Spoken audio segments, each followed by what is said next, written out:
اور عزیزوں، بات کو پھیلانے کے بجائے میں سمیٹتے ہوئے کہتا ہوں، اس وقت دنیا میں جو ہو رہا ہے اور ہمارے ملک میں جو ہو رہا ہے وہ صرف اللہ کی طرف سے ہو رہا ہے، اور اس کا واحد مقصد یہ ہے کہ ایک بار پھر الگ الگ ہو جائے، اصلی ایمان والے ایک طرف اور منافق اور نفاق کی ملاوٹ والے ایک دوسری طرف، بالکل صاف۔ حدیث میں آتا ہے، صحیح مسلم اور صحیح بخاری کی روایت ہے، جہاں تک مجھے اس وقت یاد آ رہا ہے، کہ دجال اس وقت تک نہیں باہر نکلے گا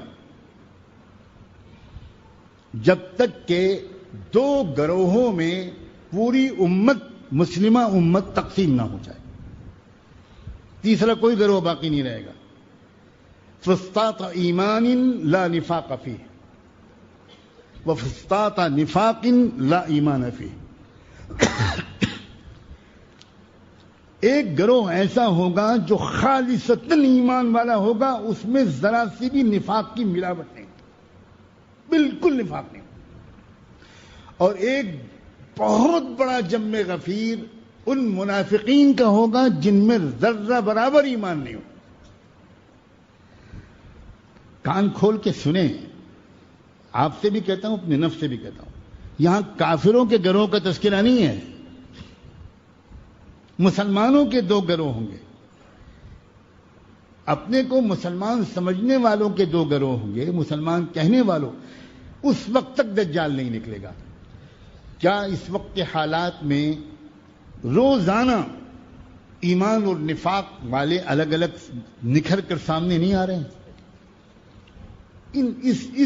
اس زاویہ نظر سے خدا کے بندو حالات پر غور کرو اور اپنے بارے میں فیصلہ کرو، کس جماعت کا رکن بننا چاہتے ہو، صاف صاف فیصلہ کرو۔ وقت بہت کم ہے۔ میرے ایک استاد کہا کرتے تھے، جو واقعی کچھ دیکھنے والے لوگوں میں سے تھے، مومن کی فراست والے لوگوں میں سے تھے، وہ کہا کرتے تھے، جلدی کرو فہرست بن رہی ہے، جلدی کرو فہرست لکھی جا رہی ہے۔ اور وہ جب دعا کراتے تھے تو رو رو کر یہ دعا کراتے تھے کہ اللہ نفاق والوں کی فہرست سے ہمارا نام نکال دیجیے۔ اس وقت تک دجال نہیں آئے گا۔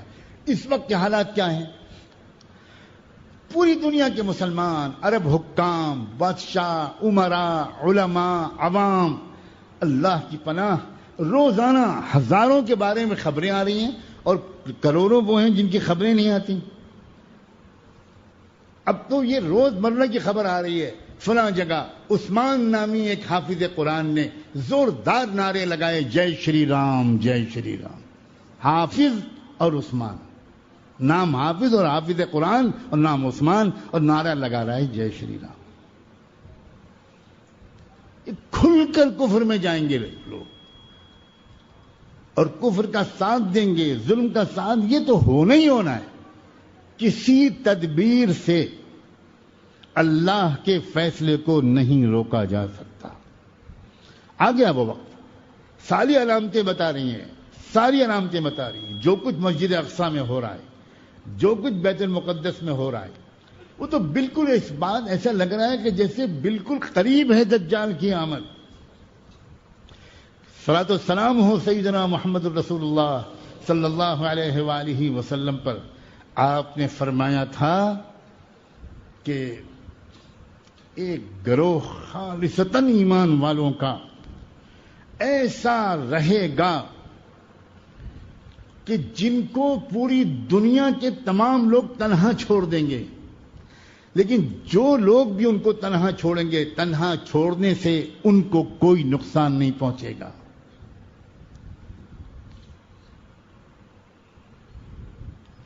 نقصان انہی کو پہنچے گا جو ان کو تنہا چھوڑ دیں گے، اور وہ ہیں میرے چہیتے، جن کے درمیان امام مہدی تشریف لائیں گے، اور جن کے درمیان عیسیٰ علیہ السلام کی آمد ہوگی۔ کیا آج دنیا ان جیالوں، ان بہادروں کو اپنی آنکھوں سے نہیں دیکھ رہی؟